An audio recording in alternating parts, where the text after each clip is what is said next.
Thank you for joining us. I'm Paul Wilson. And I'm Chris Hemke. And this is Diesel Performance Podcast. Chris, we got an awesome episode lined up today. We have a really good episode. Yep. Guys, no secret here. We got Lenny Reed on. We're going to ask him tons of questions about all sorts of different topics. You know, we threw a lot at him. And he handled it great. So I know you're really going to enjoy that portion. I believe we'll also be hearing from our super tech, Jeremy, down in the shop. He'll be going through something really fun and educational down there as well. But before we get into the show, we want to thank our sponsors. Of course. Right? So Calibrated Power, home of Duramax Tuner, where Chris and I both work. Thank you for the paychecks.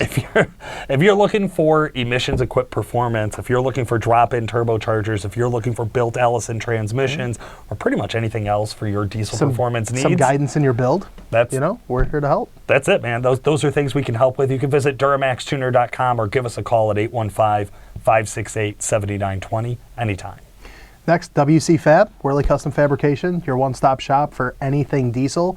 They support Ford, they support your Duramax, they support the Cummins. They do some awesome powder coating, intercooler piping, pretty much whatever you need for your truck to spice it up. They're able to offer something for that application. Absolutely correct. Exergy Performance will be hanging out at their booth for a little while, along with Jason and XDP as well, out at UCC. Exergy Performance provides us with all of our common rail, injector, and fuel system needs.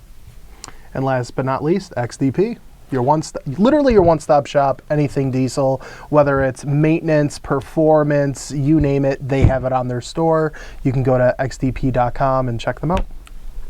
Without any further ado, we'll dive right into our interview with Lenny Reed from Dynamite Diesel Performance.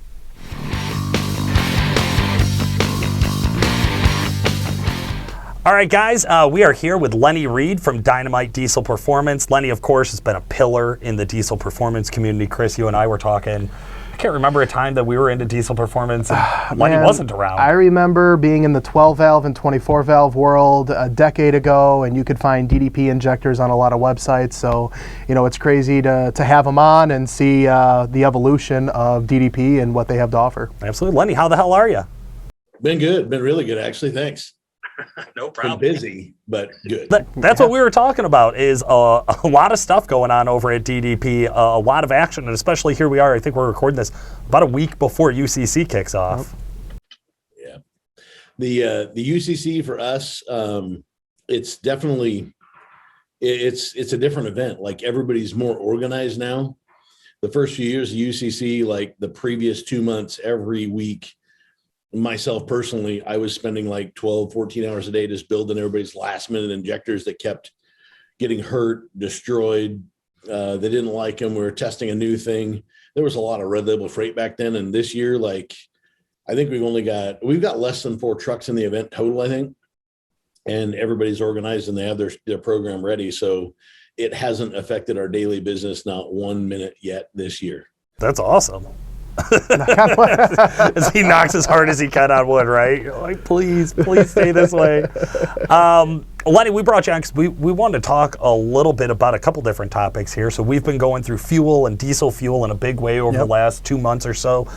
We got to talk to a lot of biodiesel guys. And the other piece of that biodiesel we never really heard from was, what's the end result on injectors from somebody who's seen it in the real world? So we'll get into that topic.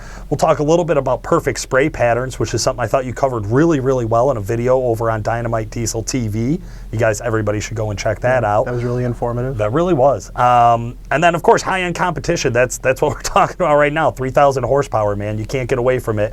That's the number. That's the big buzzword that everybody wants to know more about. And, of course, also, I think as we look towards the future of diesel performance and knowing where we come from with emissions equipment, we have some few questions that we'll dive into here at the end, going over kind of injectors and modified injectors versus emissions, and what's the relationship there. But I think before we get into the future, it's always good to have a little bit of background. Lenny, how did you get started in diesel and start Dynamite Diesel? What's that background look like for you?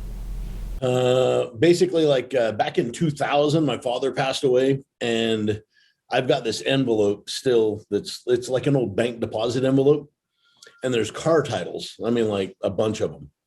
And I thought, well, I'm going to go find all these cars. And then at the time I had this like Chevy pickup with a 383 stroker motor in it, burnt spark plug wires all the time, got horrible gas mileage, was tons of fun to drive.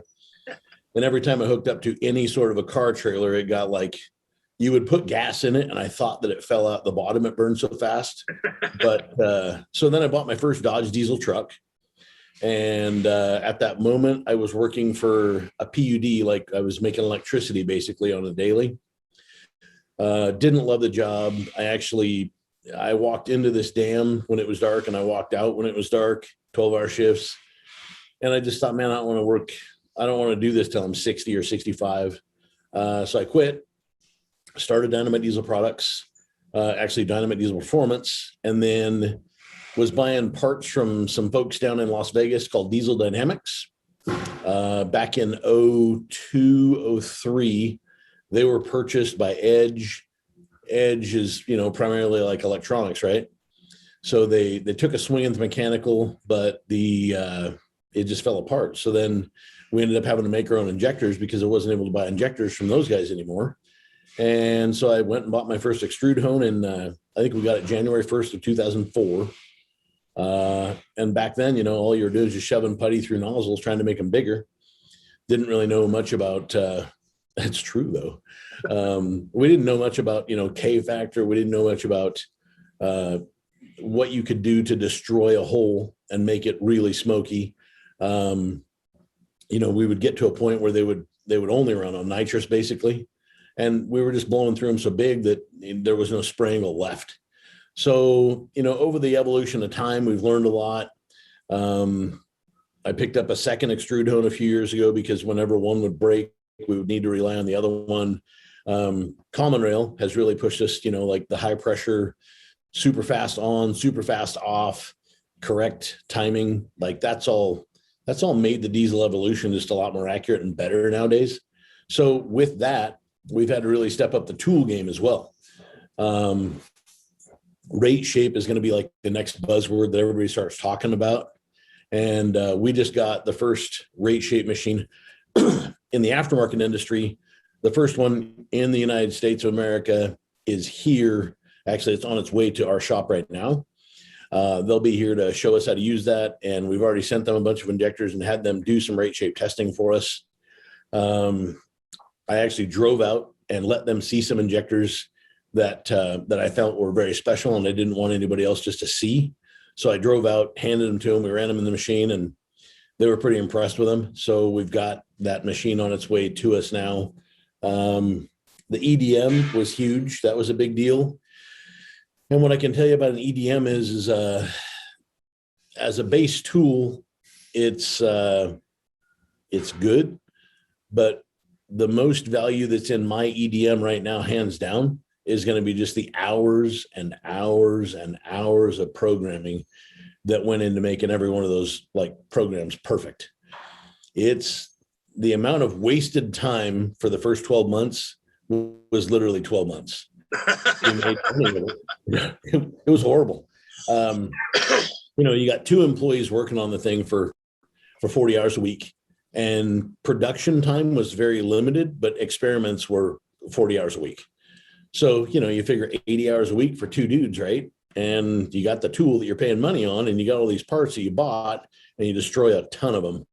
So really, truthfully, that EDM is now a very valuable tool. Now I can walk in 15 minutes later, I'm burning my first nozzle, and then I can get on I got this Schwinn spin bike thing that I sit and spin. And then every 3.5 to 5 minutes, depending on the program, I jump off the bike, walk over, change out the nozzle, grab another nozzle, throw it on, then I can spin. So long before anybody ever gets here, my cardio is already good and I'm done and moving on with the rest of the day. Yeah. But it took hours. It literally took 2 years before we were really good at it, I think. What is EDM? Electro Discharge machine. Basically, we take a piece of tungsten that starts at about 12 inches long. That tungsten is consumable, kind of like welding rod is. And the tungsten has water dribbled over it at 100 mega ohm resistance. And then the tungsten gets really close to the piece of steel. The water starts to burn its way through. So it's basically a super accurate, very fast way of rusting its way through a piece of steel. That's the best way to explain it. Tungsten never actually touches the nozzle ever. If it does, it goes straight to short and then it stops. So the water is actually what's doing the burning through the steel. And yeah, if you have a custom set of pistons made for like say 147.5 degree spray angle, we can make that. If you want 148, we can make that. 148.5, we can make that. So it's super accurate. And there's all sorts of different axes on it to try and get the rotations correct and things like that. And then like if the 7.3 liter Power Strokes, the injector is offset to the piston bowl. So it has to go in there kind of at a different angle, and we would call that elliptical. So this machine has the ability to do elliptical patterns. And then all the old 12 valve Cummins stuff is all elliptical as well. And what's really happened a little bit to my surprise, Cummins, Bosch, and all of the older tractor stuff like hay loaders and things like that farmers are still using today, they're still not able to buy a bunch of those injectors. So we're getting requests from people to build custom injectors for this weird oddball stuff. And I've got blanks. So if you send me one nozzle, I copy it, I measure all of its spray angles, I measure its flow rate, measure the hole diameter. And, a few hours later, we can have you a set of injectors made for your crazy tractor application. Oh, wow. That's so wild. That's not something I really ever thought of, right? No, and I think of like, knowing the roots, right? Everyone's diesel roots start in the mechanical world, right? Like we were saying earlier as we introduced you, back in 2007, 2008, when, I was big with 24, 12 valve stuff, DDP injectors were a viable source, for your first gen or second gen truck. Do you guys still find yourselves doing a lot, as you're getting into the common rail stuff, R&D, do you find yourselves going backwards into those older platforms still? Dude, so we just got 600 blanks for mechanicals, and every one of those is sold, and the next 600 will be here in hopefully about 8 days. Wow. So there's just there's that demand hasn't died, in any way, shape, or form. So I used to get really upset when people would like call up and they were like, well, I can buy so-and-so's 5x12s or 6x12s or whatever for $300. And I'm like, okay, I got nothing. Right. There's nothing I can sell you for $300. I'm sorry. But there's so many of those things sold now. I was going to say something really ugly there and then say things, but there was so many really shitty parts made that now all those people are driving those trucks with flooded crankcases, and they've ruined their motors and they've destroyed the way they drive. And you may make power at wide open throttle because at wide open throttle is just fuel quantity being burned, right? But the drivability is miserable. It drowns itself until it finally gets up to boost. So you're driving around in a stock truck, doesn't make any smoke, and it's got a ton of throttle response and it comes off stoplight correctly. You put a big set of injectors in and then it doesn't come off stoplight correctly and it just wants to belch and, roll the coal. They get horrible gas mileage, and now the fuel's $5.50 a gallon, $6 a gallon. That's starting to become a bigger concern. And that's where the EDM plus the extrude hone, we have 2 extrude hones. We've got an abrasive flow machine and the EDM. Those tools all hand in hand, being in one building, are a massive advantage. So I've got a customer who buys private label stuff from us. He wants to just optimize like the perfect fuel economy injector for old 12 valves. So he's really happy with what he's got. We're going to move down. I want to say the wire that we were using for his stuff that he's tested so far, I want to say it was 11 thou 6/10. So basically what I was going to do was run down to an 11 thou wire. And so I'm going to move just a little over a half a thousandths down. And then we will throw them in the abrasive flow machine, and we will add anywhere from 8 to about 13% of nozzle flow rate up using the AFM. And then that pretty much gives him like the perfect K factor and the hole's correct. That's the way like any OEM would actually want it to be. There's some really fun terms in there that I just want to circle back for some of our kind of injector newbies here. For us too, Paul. I was going to say myself included. We hit on a couple of buzzwords there. So the piston bowl and the spray angle. Can you kind of walk our guys who are newer to this stuff? What's the relationship between those two things? So piston bowl, it's designed by an OEM, whether it be Cummins or Power Stroke or Duramax or whoever, right? And they come out with, say, 155 degrees of spray angle to match where they want the flame front to go into that chamber in the top of the piston bowl. That the bowl itself is the available oxygen that you can burn. Because when that piston comes all the way up, there's basically no squish. There's no air above that bowl. So whatever is in that bowl, that's your power opportunity right there. Now, if you bring the angle in too shallow and you're not penetrating into that bowl far enough out, you're leaving oxygen unburnt and on the table that you should have burned. Try and get it too flat and you start to spray above the bowl and you're missing. So spray angle is a big deal. Now, with mechanical stuff, the injection pressure was much lower and the hole diameter of all the spray holes was a lot bigger, right? So you could be off by 5 degrees and you would get nothing but a bunch of smoke and heat, but it was a bigger injector and people thought, man, it must make more power. But, I've had a dyno since day number one, and there was oftentimes we were trying these Mack truck nozzles and they sucked. But I'm calling up the guy that I'm buying them from and I'm like, dude, these things, other than hot and smoky, these things aren't any good. Oh, no. Those things are awesome. Everybody loves them. I'm like, anybody have a dyno? Because other than driving this thing down the street and pissing people off, like these aren't good at anything. And, that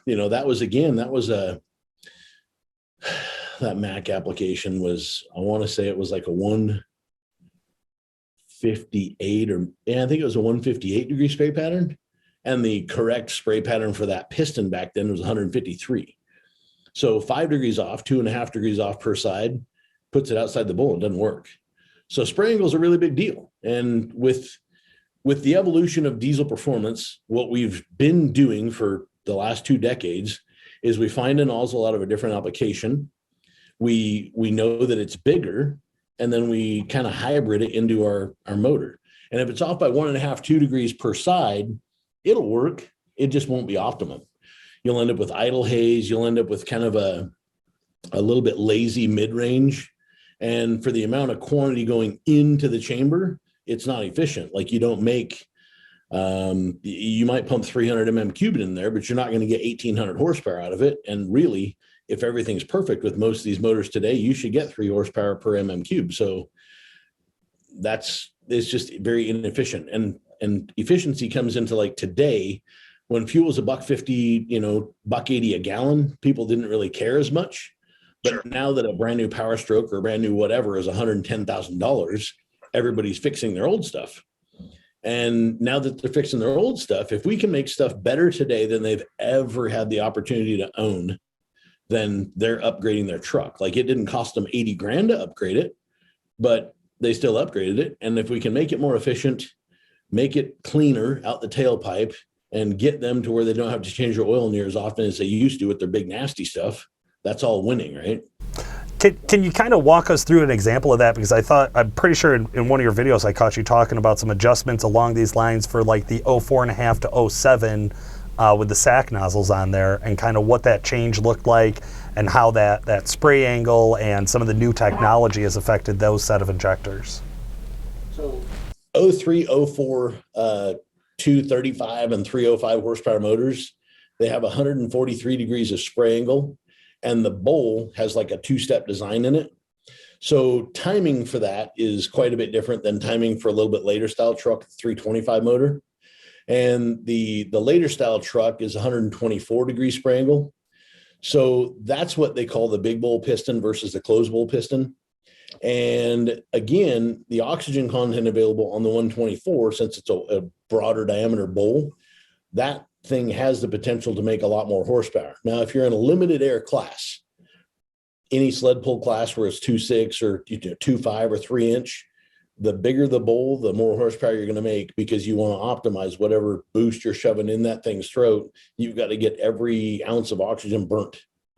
So if you were going to build 2 motors identical with just piston changes, 143 to 124, you'd be down 40, 50, 60, 70 horse with everything else in the motor being the exact same. Oh, wow. Now, the reason why the 143 degree style piston or the closed bowl piston is kind of popular still is because if you're going to run like a bunch of nitrous and just unlimited amounts of air, then it has a thicker shoulder. There's more meat there, and it'll take a beating a lot harder. So you can run 2,500 horsepower with nitrous, and those pistons will live a little bit longer and be more durable. Everything's got its application. Now, walk us through the K factor. You've mentioned this a couple of times as you've been explaining some of the injector stuff. What is that in reference to, and what is that establishing? I will, let me see if I can do this kind of to help you out. So when we're talking about the, that pretty good, guys? Oh, yeah. All right. So if I've got a nozzle and I EDM through,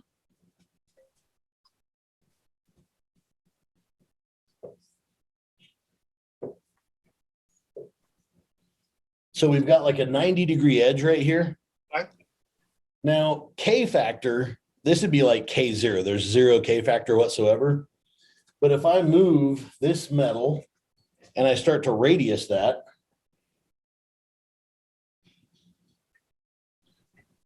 can you guys see that very well right there? Enough, yeah. Okay.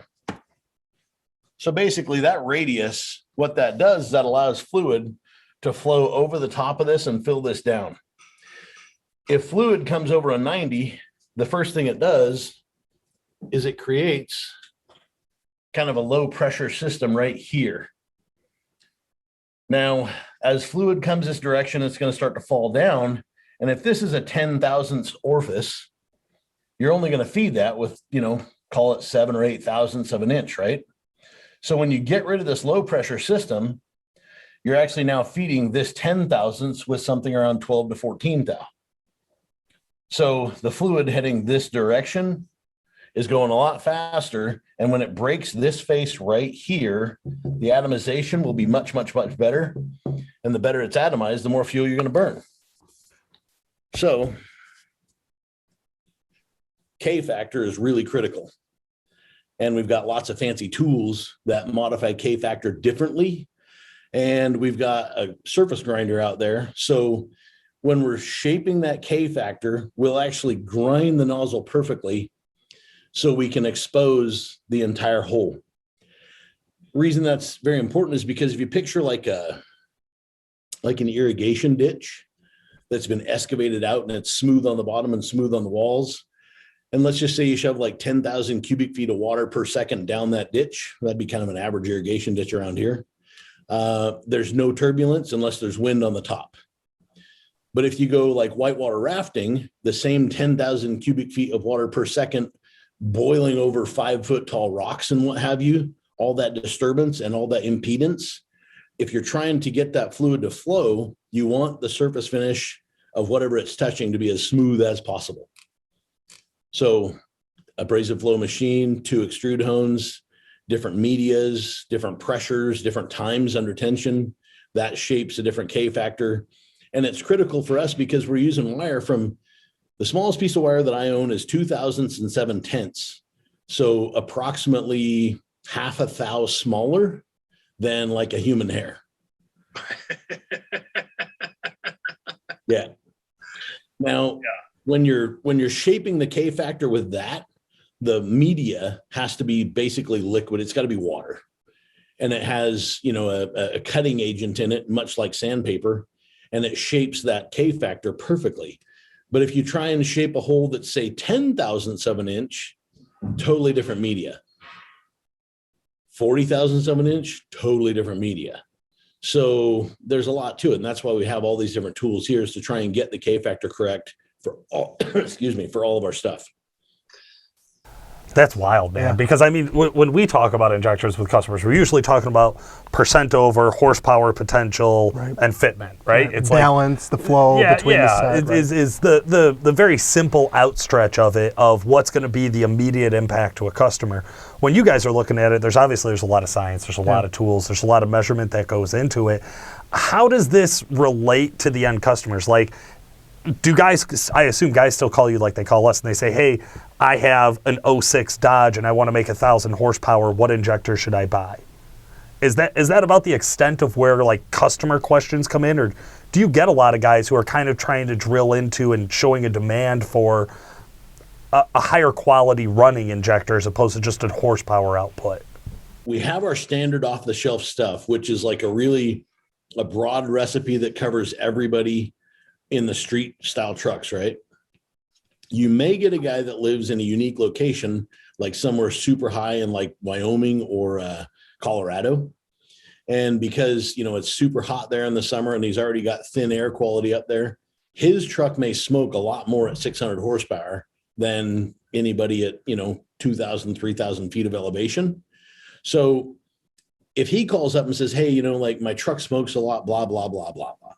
We start asking about the turbochargers, if they decompress the motor, because compression is key, especially when you get up in elevation like that. And if everything checks out and they've got all the right parts, then we can basically say, well, for you and your unique application, sometimes a more but smaller spray hole would be better for a guy like that. So I know what you're thinking. I'm trying to think about that. Can you walk me through that? Basically, and we came out with a patent this year that's actually ours as well. Basically, the more holes you have, let's go back to your 0304 piston.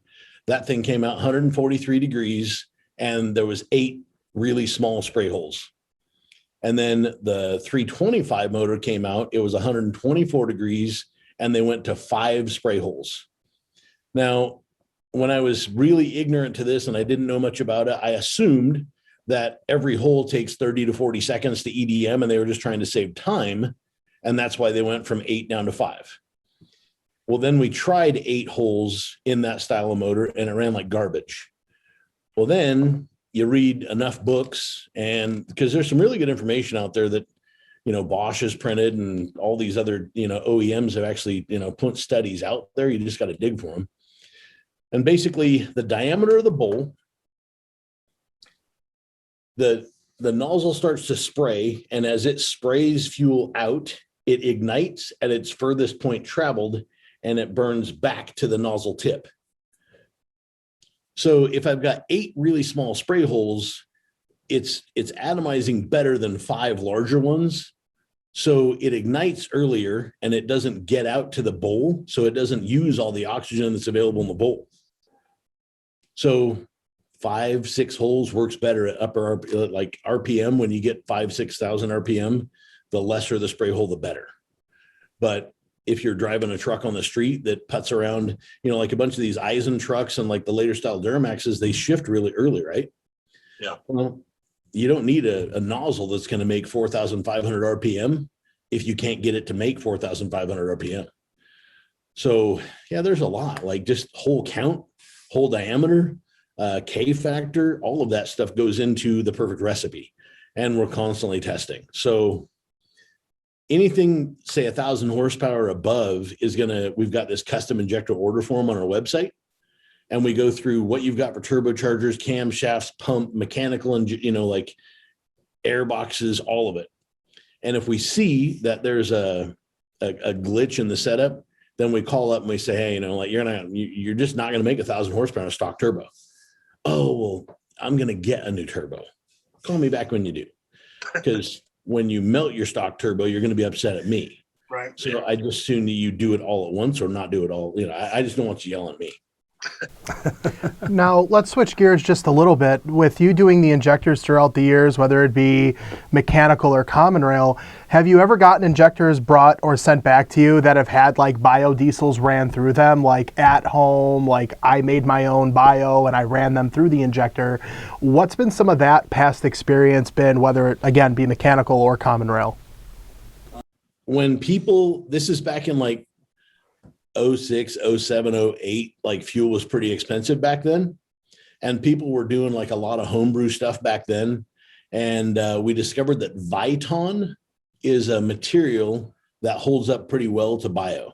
Mm-hmm. A bunch of the 7.3 liter Power Strokes back then, because they use like 2,750 pounds of oil pressure to drive the intensifier plunger inside the injector. Yep. That's a lot of pressure trying to cross over those O-rings.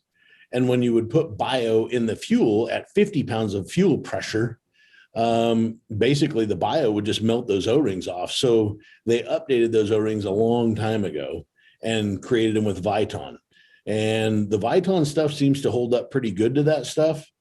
As far as common rail, there's some spots I kind of used to hate putting anything bio in my trucks because I had some really bad experiences when it was like bio 100, like guys were going to like McDonald's and buying fryer oil and cooking it up themselves. And we had so many bad experiences. I didn't really want any of it in my trucks. But then later on, I was like, well, I better try this day in and day out. So if I go to the Safeway and it says, contains up to B20, I've never had any problems with any of that stuff. Same here. Yeah. Okay. Figured we had to plug it in. No, exactly. I mean, and that matches a lot of what we heard, from all of the guys that we talked to around biofuel, except for the suggestion we got to just pour straight veggie oil into our fuel tank, which I still haven't tried, but I think would make a great video. We'll definitely try your vehicle. Right. You're right. Why not? That's a different topic. But okay. So that's interesting, and I think that kind of ties us in with as we're talking about some of the insanity of fuel prices right now. That has not deterred anybody from chasing huge horsepower numbers. No. As you had mentioned earlier, you got 4 guys in UCC this year with DDP injectors. 3,000 horsepower, that's the number, man. That's what we're all talking about. I mean, it's been 3,000 horsepower has been a conversation for several years. For years. And then it kind of fell off over the last couple of years, and here we are in 2022, and there's not one, but there's a couple trucks circulating, and one of those had some we talked to Chris Patterson, who technically has the first 3,000 horse for a chassis dyno. There was some debate about it around on the internet, so we had Chris on the show, and we talked to him about it. And he gave a lot of his props to the guys who had worked on his injectors.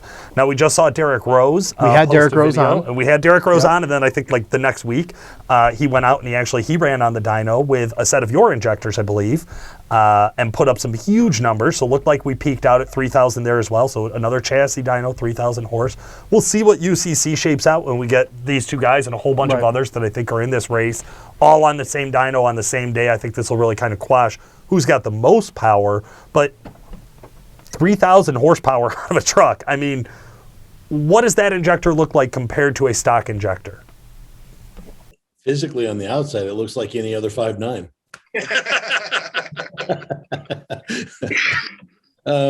Basically, we have some seals made for us. That's a much better material than the factory seal. And these seals have been proven to hold up to 240 MPa for the pressure.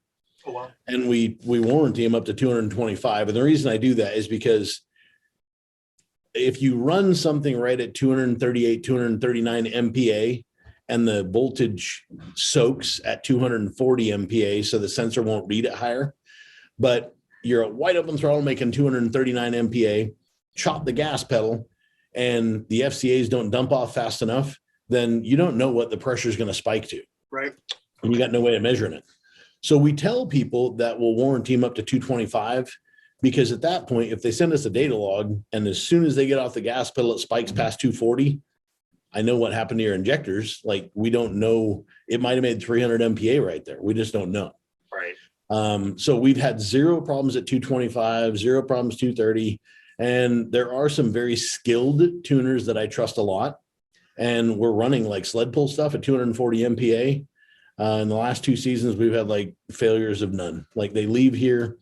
So a stock Bosch injector for a 5.9 Cummins, the return value on it acceptable, like brand new, is like 55, 60 cc's of fluid. These things will deliver like 25 to 30 cc's of fluid return. And like Derek Rose's injectors, he's got this aftermarket ECU.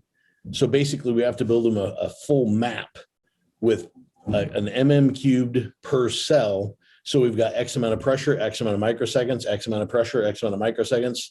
So it kind of looks like a multiplication chart, the old like 12 by 12 kind of a thing. Sure. And it takes hours to run that, because every time you hit go, it goes through a purge cycle and it runs for like 20 seconds under purge. And then it starts beating on the injector at, wherever you've got it. So it takes about it's like a 16-hour shift to build one of those cells per that style of injector. With Derek's stuff, we gave him all the numbers. They plugged it in. Milliken tuned it.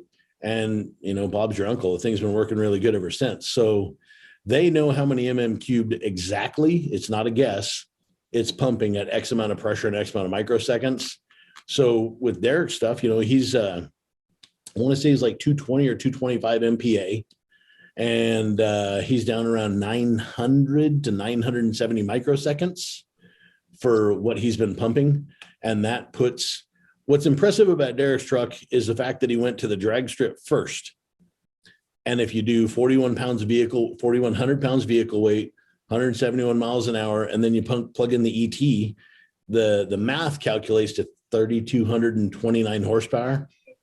So that's where I think, like, I don't really care what you say, like a chassis dyno at 1,500 horsepower is pretty accurate. 2,000, it might be kind of accurate. 2,500, probably not so accurate. And anything over that, like, I don't think it's accurate at all.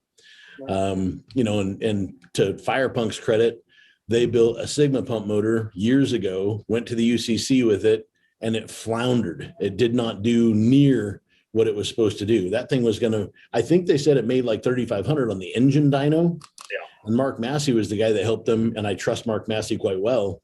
So I was sitting next to him when that thing was on the chassis dyno, and he's just like, but there's only so much power that your rear tires can hold. And anything over that, like, it's just a waste of time. So am I proud of what is going on in Derek's injectors? Absolutely. Is it an accomplishment? Yes. Will it set the bar higher?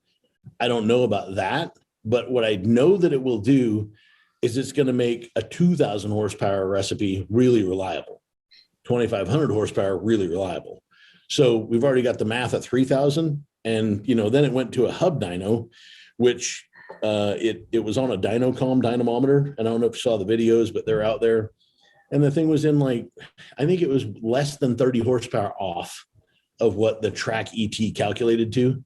So, I mean, that's pretty rowdy. Like, that's just such good data, And so we ordered a Dynacom dyno probably 4, 5, 6 months ago, and they just wrapped it up like 2 days ago. So that should be shipping to us within the next week or so. And I've built a building out at my new shop, and the dyno is going to go in there, and all the gas testing equipment is going to go in there, air fuel ratio and all that stuff. So we can start testing for like EO and carb stuff. Man, that walks us into my next question about where does the future of this look like? Because it sounds like we're really pushing that top upper echelon of diesel performance, where, hey, if you have a dedicated race truck, we're all praying the RPM Act gets passed and gets enforced. We're like, hey, dedicated race trucks will be real.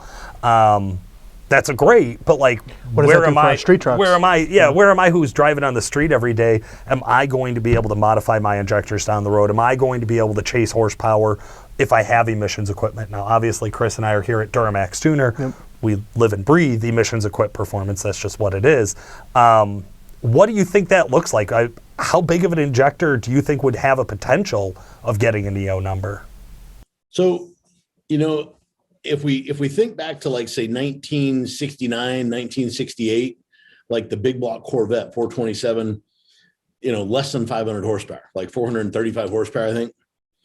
Now that thing would have got like 6, 7, 8 miles to the gallon, and it would have been rich and stinky and cold blooded and miserable to drive.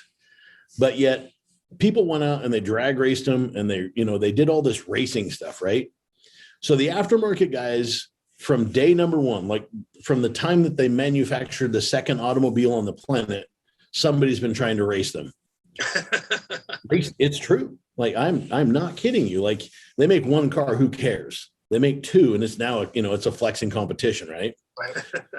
So with racing on the diesel pickup side, like, how does 300 or 3,000 horsepower correlate to helping the daily driven street trucks? I can tell you it's a direct correlation. Because all the technology that we've learned on pressure and things like that, if I put a set of 90 horsepower injectors in 325 horsepower Cummins, they're now going to be a sack. They're now going to be a 6-hole, because I've tested those things and they work really good. And they just, we can jam up the pressure to 225 MPa. We can decrease the injector on time, so they actually smoke less than stock and they run cooler than stock because cylinder pressure is happening faster than stock. And because of those seals and because of those nozzles, you've had a nozzle in your hand before, right? And then there's a needle valve inside that nozzle. There is a sweet spot for the clearance from the needle valve to the nozzle. And that's something that we've been working with the guy that manufactures my blanks on measuring that in micron to get it to where we like it. And now that we have it there, it's very much moved. It's moved our needle of quality, because now with that thing, that's just one question mark we don't have to ask ourselves anymore. And matter of fact, I had some nozzles made by another guy, and the needle to nozzle clearance was it was all over the board. So I sent my nozzles to the guy that is doing my stuff now. He had to go in there and ID grind all of them. And then we had to manufacture like several hundred needle valves special for these. And then we got them within the clearance that we want. And that nozzle that's in Derek's truck 5-6 years ago, Dustin Jackson and a bunch of those guys that were, starting to go fast, the exact same nozzle, just different needle valves. And they were bucking and snorting and they were doing stupid stuff back then that we couldn't really control. The returns back then were like 100. And we thought, well, that's just what it is. If you want that many MMs cubed, you have to have that. So the racing stuff pushes all of the quality apart for even the stock emission stuff. And I guess your question was, how big of a nozzle can we put on an emissions friendly vehicle? I don't think that that's actually my stuff. I had a 2019 Ram 2500 or a 3500 with an Eisen tranny, and the nozzle was maybe 7 or 8% larger, but a bunch of the internal work done to the injector was different. And that thing picked up like 80 horsepower. I drove it for 80,000 miles, never had any DPF or EGR issues. It just worked. So I think that it's not necessarily, you guys mentioned percentage over. Percentage over, I hate. That's the worst term ever. It's the second worst term. The first worst is like when somebody calls and goes, I got a 5x12. I got a 5x18. I hate that. But secondly is percentage over, because percentage over was like, if you manufacture something that doesn't work for somebody and it doesn't work, they call you and they go, hey, these things aren't working right for me. Hey man, you ordered 100%. That's what you got. It was an easy way to escape like real responsibility. And I would rather be responsible for the part. So like when you look up, like in our catalog, it says it's this many percentage over. We recommend it with this turbo. It's going to support this much power, blah, blah, blah. Because I really want people to use educated knowledge to choose the right part for their application, not just order something based off percent. Right. Well, and I mean, us in the aftermarket, we've dealt with that. Like, there's no secret, Dynamite diesel 100% overs or 60% overs. I've dealt with a couple guys. Well, DDP 60% are going to be someone else's 100%, right? They're going to flow more. They have this ability. So when you have a guy, we Exergy, S&S, whichever that injector brand is, that percentage over isn't equal across the board. It's not an industry standard as far as that goes. And it does create a lot of end user animosity and issues because, just confusion, oh, I have this injector and you said you could tune this injector at this percentage, but it's not, again, created equally to say, well, this injector's percent over is the same as this injector percent over. So that's where education does need to come in, where, okay, this company's X percent injector is capable of X horsepower. And like you're saying, you're just trying to educate that customer altogether and saying, hey, my 100% is good for this type of power. This is what we recommend for turbo. This is the application. Yeah. Is there any better? Because LPM is another one that I've heard some of the other smaller shops touting is X amount of LPM. Is that a better nomenclature? Is that a more understandable measurement tool for end consumers? It's only, so liters per minute is, it's basically a $400 gauge from Gilmont. It's called the AccuCal, and they come in different sizes. So we got that because an old cat that I knew a long time ago was using that like in the late 80s, early 90s, like he was using that thing. And I saw it and I was like, that's a pretty cool idea. So we started using it. I know Industrial's got the same gauge. I'm not sure whoever else, but and a lot of people have poked fun at it because it was cheap and it looks like it wouldn't work. But I will say that over the years, if I tell you to climb 14 rungs up a ladder, every single time you get to the exact same feet off the ground, right? So when I say it's 37 liters of air per minute, I'm only measuring the nozzle flow rate, but every single time it's the exact same flow rate. So if you bring me in a set of 8 nozzles and they're off by 3 liters of air per minute, I can balance them out. You can take them home and I guarantee they're going to run smoother than they used to. Was it the answer? In a way, I kind of say yes, because when we had our abrasive flow machine, made, they asked us how we wanted to read that. And I said, I wanted to read it in liters per minute. So I sent one of my Gilmont AccuCals out and sent them the regulator, told them, set it to this many pounds of air pressure going in the backside. And I sent them a half dozen, maybe 12 nozzles that had, that we flowed here in this shop. That way they could fine tune the air pressure from their air source. And once they got my 40 LPM to read 40 LPM there, and they went to the 50 and they got it to read 50 there.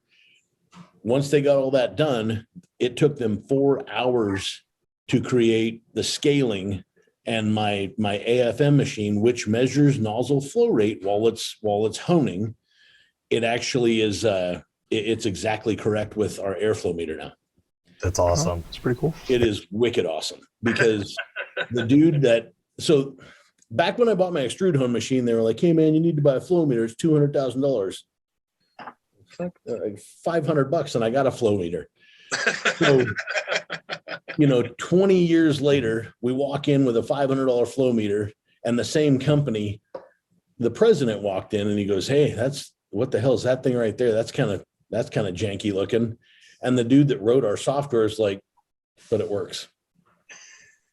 The guy's like, you're shitting me. No, it works very accurately. Now, the only thing that's super cool about the AFM is with the old like LPM, you got this air and it's pushing on this ball. So it's never, you get it like a factory nozzle is going to be within 3 liters of air per minute on our flow meter. So if we took 20 of them and we measured them all, they would all be within 3. Okay. The AccuCal stuff, if you set them all to 66 liters per minute, you've got it pretty damn close. But the new AFM machine, you can actually run that, and it's not critical for old stuff, but it's going to be critical for new stuff. If you want it to be like 10.25 LPM, it'll stop at 10.25 every time. Well, so it's got this digital line and it just keeps going. So let's say it starts at 6 and then you watch this line and you're seeing this as it's increasing the flow rate. And if you set it to 10.25 or 10.30 or 10.5 or whatever, it'll stop exactly there every time. That's awesome. That's another level of accuracy, right? Right. I mean, As you're really getting into CARB dials in. compliance, EO stuff, I mean, that's going to be huge. So the later style stuff, every nozzle, like horsepower has gone up. If you take a Power Stroke from 20 years ago, they came out with 235 horsepower. Now they come out with like 450, right? Yeah. But the nozzle flow rate is now like 14, 15 liters of air per minute. Back then it was like damn near 30. So higher pressure to get the quantity in faster. And they're breaking it up in smaller holes and the atomization is much, much, much better. So emissions cleaner, horsepower is up due to pressure. That being said, moving nozzles to make 100 horsepower doesn't take very many. You don't have to move the nozzle flow rate very much at all. There's a lot more internal body work on a Power Stroke than there is nozzle work, to be honest. So I've made 1100, just shy of 1200 horsepower on a factory nozzle with a Power Stroke. Wow. Yeah. And it tunes like awesome. It drives like awesome, but you basically would stretch it out to like 2,500 microseconds to get 1,100 horsepower out of it. And that was it. That's all that nozzle had capacity to flow. You could crank it up to 3,000. It didn't, the nozzle was just too small at that point to do anything more than like 11.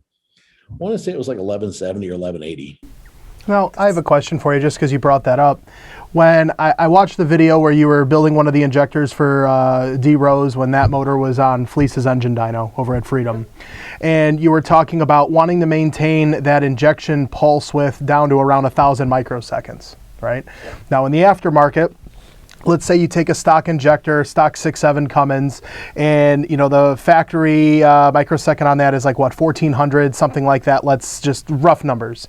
And in tuning, you'll turn that stock injector up to 1,800, 2,000, 2,200 microseconds, right? And in the tuning world, that's very common. What is the strategy around taking an injector like that and wanting to keep it at 1,000 microseconds or lower? Is it the nozzle size and the amount of volume that's going to be capable of flowing through? What's the theory there for that? So basically, if you picture a clock with a second hand on it, at 1,000 engine RPM, you've got a broad window of time before the next injection event happens, right? Yes.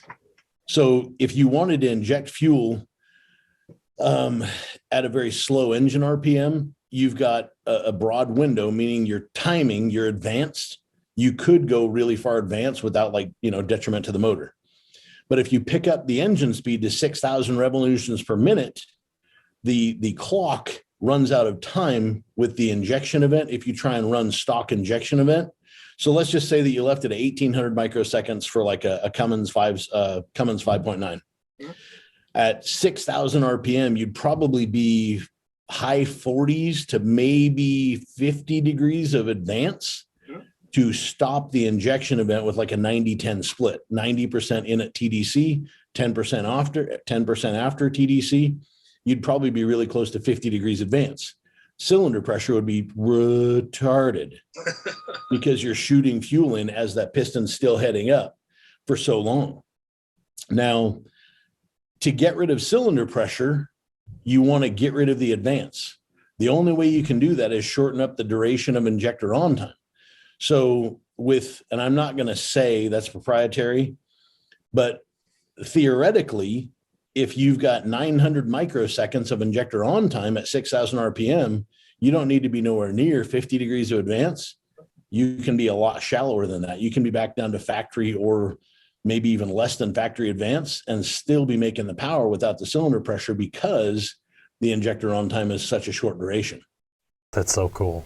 That's not something that usually we get into, right? You want to break that down, right? Because you see a lot of these guys that are getting into the tuning side of things, right? And we see this all the time where, my buddy's tuning the truck and you'll see 100% over injector and they're running, 3,000 microseconds through it. Like, no, please don't do that stuff. Stop. So you see that as these injectors are becoming bigger and this horsepower, kind of threshold is advancing, like you mentioned earlier, 3,000 horsepower, you're going to be able to back into all these different power recipes where in this world, if the truck is making over 1,500 horsepower, 1,500, 1,800, 2,000, it is what it is. You're not going to be able to build a recipe to say, hey, this is going to make 1,900 horsepower. Right. Where now, with all this technology, you're going to be able to back into that. But a lot of that comes into, again, the tuning with the proper selection of parts and understanding how they work. Exactly. Speaking of recipes and getting them to work, we're talking about UCC, man. We're just a few days away here. You got a few guys out there. What are your predictions? Who do you think's coming out on top? Give us a top three. I mean, I would like to say that everything from Dynamite, but that event is it's like going to the UFC, and if they had, like all the heavyweights, like 20 of them lined up, depending on which heavyweight, like you may have the number one champ and the number 20th contender, but if the 20th contender gets a good shot off and hurts the champ's not worth a shit for the rest of his fights, right? So the UCC is kind of the UFC heavyweight division, and everybody's got a puncher's chance. So I kind of feel like predicting that event, like Derek Rose has always been super consistent, and he's always been very, that's some bitch of work. Like he works hard. He's just, and that event, you've got to be ready to work all night long to make tomorrow. The first few UFCs or UCCs that we went to, they were fun because we were in bed by 10 and we'd already had our steak and we were good to go for the next morning. And then the last time we went, we killed tranny after tranny after tranny and I hated it. And then we killed a motor and I hated it. and we were up till 2, 3, 4 in the morning working on the stuff. That's not fun. Like it's definitely like a young man's sport. So, I mean, Derek's program is dialed in. He's got the data that he needs. He's got the programs and the tuning, everything's set up. So I think he's got a good solid chance. Fire Punk is never to be forgotten. Like those guys, they work really hard and they've always got good stuff. So I think that their stuff's always going to be, you know, top contenders. You know, our truck, Josh McCormick's got our truck. It's a brand new recipe. Like he's got his motor in it, his tranny in it. And the first time he's ever going to run that down a strip is going to be here in a couple days. So we'll see how he does. He's definitely a hard worker and he's definitely got a lot of ambition. And he also made pretty good power a week ago on the dyno, 2,200 horsepower. I mean, that's nothing to sneeze at. Yep. No, it's definitely, and that was with his, like that was a brand new motor and that was what we're going to call his break-in setup basically. So, you know, he's basically got a great big set of injectors going in it and he should have plenty of fuel. So truthfully, I mean, it's just, Josh will do better in a year than he does this year. Even if he wins this year, I'm still going to say that Josh does better next year than he did this year. Because that truck to him, I mean, hell, I met him in Colorado and handed him that truck 4 weeks ago. Yeah. So he's done a lot in a very short amount of time. And I got nothing but respect for him for that because he's been busting his tail to try and get it there. So him and, he's at, I would say that him and David Petrick, those guys have been, killing themselves to try and get, and I think they're taking 2 trucks to the event, which that seems insane to me. On top of starting a business too, right? Like just all the things they're jam packing together. Like, I'm just like, because they wanted to buy the truck and I was like, man, you just started a company. Like, you don't need to spend the money, just take it. And at the end of this year, we'll talk about, whether I want to sell it or not. But, Donovan Harris and we spent, our budget was $200,000 a year on that stupid truck. And people want to buy the truck. And I'm like, you can't. Like, to me, I would rather put the thing in a glass box, go out and set my beer bottles on it, and then just talk about the old memories. It makes no sense to me to sell it at this point. Like, there's been way too many FUs and way too many good and bad memories for that truck to go away. So I'm not really willing to let it go. But, I hope that Josh does awesome with it for sure. Absolutely. Good stuff, man. I think this is going to be a really, really tough year at UCC. I do think it's going to be a lot of fun. Guys, if you haven't already gotten your tickets, go get your tickets. What are you doing? UCC's next week. Yeah, literally a week away. We'll be there. Chris and I will both be at the show. So we'll be walking around annoying people like Lenny and Josh and everybody else with our microphones, trying to get them to talk to you a little bit. Before we let you go here, who do you want to give a shout out to, Lenny? I just want to give a shout out to everybody here with my crew. I want to give a shout out to everybody that's going to the UCC, not just people from DDP's camp, but anybody who's going to the UCC. My hat's off to you. I respect you because I know what you've done, and I don't admire you because I think you're crazy. But man, I sure love the ambition that it goes into that event. And my crew here in the shop, everybody that's in this building, it's the best team I've ever had, and it's pretty amazing to work with such a group of people because I come in early. And I don't mind coming in on weekends to try and make sure they've got stuff to do on Monday morning. But 7 to 4, these people crush it for me and do an amazing job at doing what we're doing. And I'm just, the next few months when we get the new dyno set up, we got all the data logger set up for all the acquisition and start doing gas testing. That stuff isn't possible without people here busting out parts the way they are. So yeah, man, I thank God for my crew every day because they're just amazing people. That's awesome. Well, thank you so much for joining us today. I think you're a wealth of knowledge. I think this is a great episode.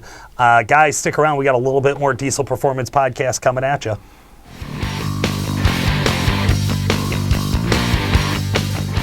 Hey guys, it's Jeremy from the Diesel Performance Podcast. This week I want to bring you a 13 LML that I'm going to be doing some diagnosis on. It has a 420 catalyst code in it, and I just kind of want to give you guys a run through of what I'm going to be looking for. With this truck here, It being a 13, it's still, you know, within that first couple year early LML truck. So it has a full EGR, full DPF, full catalyst. So this truck here, first thing I'm going to do is I'm going to look at EGTs and my freeze frame data. Freeze frame data is going to be key to any diagnosing of DTCs in the ECM. So I want to look at my EGTs and I want to see what the EGTs were doing at the time that it threw the code.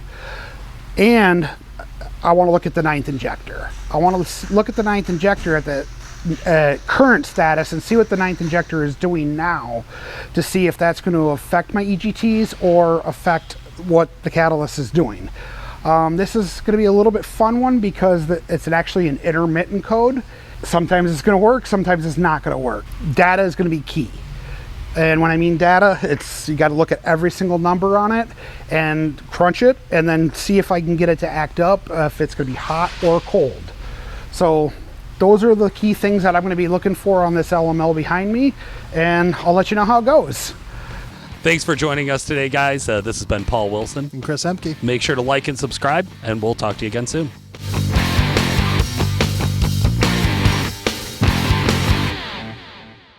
So long before anybody ever gets here, like my cardio is already good and I'm done and moving on with the rest of the day.